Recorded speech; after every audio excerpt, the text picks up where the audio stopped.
দেখো বন্ধুরা, আজকে মাঝারি সাইজের গলদা চিংড়ি মাছ এনেছি। এই গলদা চিংড়ির মাছ আমি দুপুরবেলায় রান্না করব। রীতিশা দেখ, তোর কাকা আজকে মাঝারি সাইজের গলদা চিংড়ি নিয়েছে, দেখেছিস?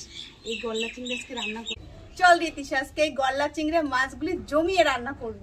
চিংড়ি মাছের পেটে 2 রকম ডিমের কালার, মাছের আবার ঠ্যাংও হয়েছে।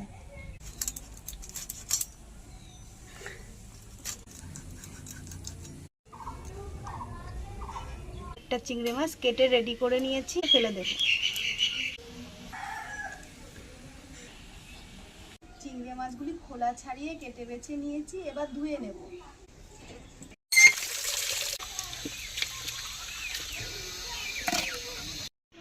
চিংড়ি মাছ ধোয়া হয়ে গেছে, এবার কাঁচা মশলা সবজি কেটে নেব আর আলু কেটে নেব। ডুমো করে আলু কেটে নিয়েছি।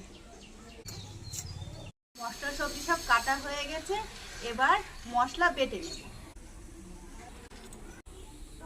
আদা রসুন থেতো করে নেব, শুকনো লঙ্কা, সামান্য গোটা জিরে, সর্ষে, সামান্য একটুখানি চাল মগজ।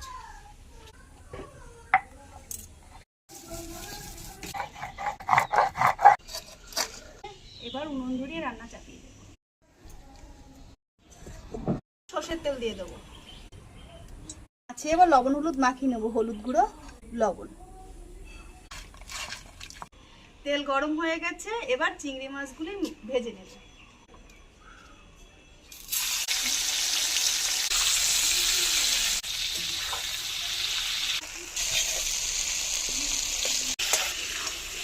আলুগুলি ভাজা হয়ে গেছে, তুলে নেব।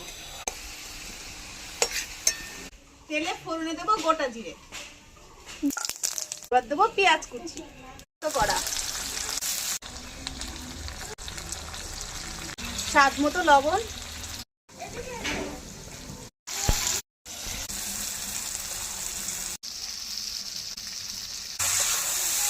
কষানো মশলার মধ্যে চিংড়ি মাছ আর আলু দিয়ে আরেকটু ভালো করে নাড়িয়ে চাড়িয়ে কষিয়ে নিয়েছি। তো কষানো হয়ে গেছে, এবার জল দিয়ে দেব।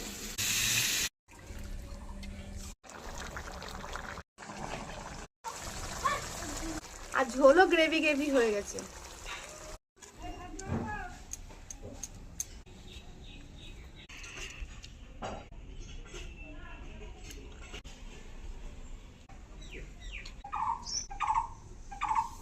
কাকিমা রান্নাটা খুব সুন্দর,